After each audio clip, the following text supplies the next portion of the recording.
Hi, welcome back to our very last installment of these videos as we've been going chapter by chapter, roughly through the book of Genesis since we entered into COVID 19. This time we're going to finish up with chapters 49 and 50. In chapter 48, we saw Jacob on his deathbed blessing the two sons of Joseph, Manasseh and Ephraim. In chapter 49, you see Jacob still on his deathbed right before he's going to die, blessing the rest of his sons. And as you notice when you read through those blessings, they're kind of a mixed bag.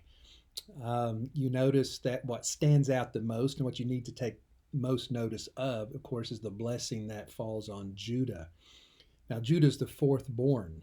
So, again, we're not expected that the strict birth order necessarily means who's going to get the biggest blessing. We should see that by now in the book of Genesis. But Judah is particularly important. You notice in the blessing that the words Jacob uses is to describe him as that royal tribe, the one kings will come through. And of course, we know as we see the whole story of the Bible, we know that that's the messianic tribe as well, the line through which Jesus Christ himself is going to come through. You also notice that all the blessings aren't blessings. Some of them are pretty harsh, particularly for Reuben, for Simeon, and for Levi. But because you've been in the book of Genesis, you know what happened. You know the backstory to that. Reuben, he slept with one of his dad's wives, not his mother, but dishonored him in that way. You know that Simeon and Levi took revenge after the rape of Dinah and committed mass murder. So there's a reason for those differences in those blessings. And some of the tribe's blessings are very scant. Sometimes they're descriptions of characteristics that those people groups are going to have. But it's interesting. I do want to read verse 28 in chapter 49. It says, all of these are the 12 tribes of Israel. That is what their father said to them as he blessed them, blessing each with the blessing suitable to him. So, in other words, these were a kind of a reckoning at the very end that Jacob would give to all of his sons according to their level of faithfulness and who they had been during his life. So we see those blessings. Then at the very end, Jacob asks his sons to bury him back in Canaan, that when he dies and his death is imminent, that he will be carried back his body to Canaan, and he'll be buried in the same place where Leah, one of his wives, was buried, and then where also Isaac and Rebekah were buried, and also Abraham and Sarah were buried there as well. So his sons do promise that they will do that, and that is going to happen. And then the chapter concludes with Jacob passing away at 147 years old. We get into chapter 50, and it picks right up. So now Joseph, it shows him weeping and preparing Jacob for his burial. And we see that it's a very Egyptian affair. Well, that's not a surprise. Joseph has been shaped by Egyptian culture, and that's where he lives. And so we see this 40-day treatment of embalming the body, like Egyptians would do, especially for important people. And then 70 days of public mourning and recognition. So this was a big deal. We might call it a state affair for Jacob because of Joseph, treating him in a way that only a very high official, important person would be treated. And then we see that they take him at his request to bury him in the place where he'd request be buried. But this is not a small thing. This is a huge, huge event. In verses 7 and 8 of chapter 50, it says, so Joseph went up to bury his father, and with him all of the servants of Pharaoh, the elders of his household, and all the elders of the land of Egypt. We don't know how many that was, but it's a large group, as well as the household of Joseph, his brothers, and his father's household. Only their children, their flocks, and their herds were left in the land of Goshen. So it says in verse 9, there they went up with him, both chariots and horsemen. It was a very great company. So it's a huge crowd. that is making this long trip back up into Canaan to the place that Abraham had first purchased as a burial site for Sarah. And there they lay Jacob's body to rest in that same cave, that same burial place. And so that all happens. It's a huge spectacle. Again, this is because of who Joseph is. And then they return back to Egypt. Now, what's interesting, it's been 17 years that they have been in Egypt since Joseph and his brothers were reunited and they'd settled into the land of Goshen. But in the back of his brothers' minds, there is this nagging thought.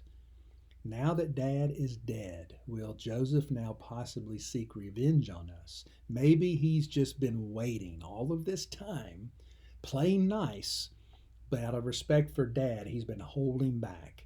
And now he's going to unleash his full power on us and seek revenge. So they're scared to death, the text tells us.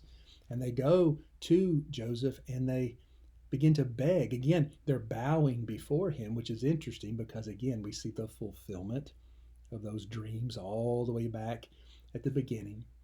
And Joseph has this most wonderful statement that is the climax of the whole Joseph narrative and maybe the whole book of Genesis, where Joseph has the right perspective. His heart's in the right place. He certainly is not seeking revenge, but he has a God-sized perspective on the things that have happened. And in verse 20, he says to them, he's not letting them off the hook, but notice what he says. He says, as for you, you meant evil against me. And he hasn't forgot that. But God meant it for good, to bring it about that many people should be kept alive as they are today. So Joseph had perspective.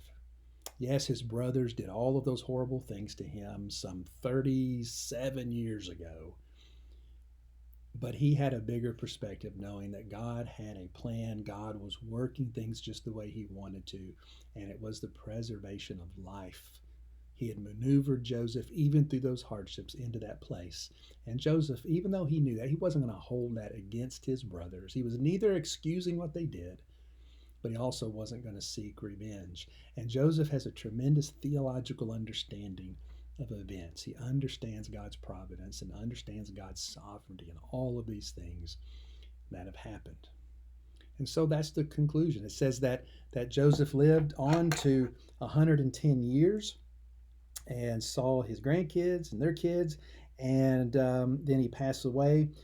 But he also asked for his remains to be carried out of Egypt by his family. And it's going to take a while before that happens, but it will happen. So, the book of Genesis in a nutshell. When we walk away from the book of Genesis, what's the big deal? What's the point? What is the so what? Well, Genesis tells us about creation. It tells us that everything that exists is because of God. He is creator. It tells us about our human predicament. It didn't take long before the first humans fell into sin and brought death and sin and destruction into the world. And then we get this narrative about human activity and understanding that history. And then we get to Abraham, and we see God beginning to work his redemptive plan in that one person whom he would make into a nation. And we get a lot of stories about that family and a lot of lessons to be learned along the way. But that's the big idea. That's mainly what's happening. And at the close of it, we see now that this family that's gotten large and now is going to become a big people, they're left there in Egypt. The promise is still something that's in process. But yet we're left there thinking, okay, where does this story go from now?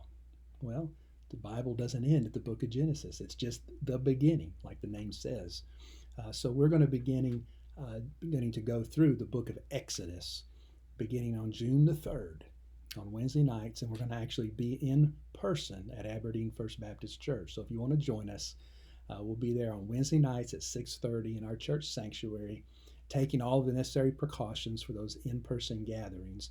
But we're going to begin a midweek Bible study again back through the book of Exodus. And so we're going to pick up the story right there and see the next chapter in the story and God's history and what he is doing, what he has done, and how we understand how that fits into the whole story, ultimately leading us up to Christ. I hope that you'll be able to join us there. I've like to say I've really enjoyed doing these videos for you, but I hate doing them and not being with you, especially to answer questions and talk about it. But I'm glad at least we could do this. So take care. Hopefully we'll see you for our study in Exodus in person beginning June 3rd. Take care.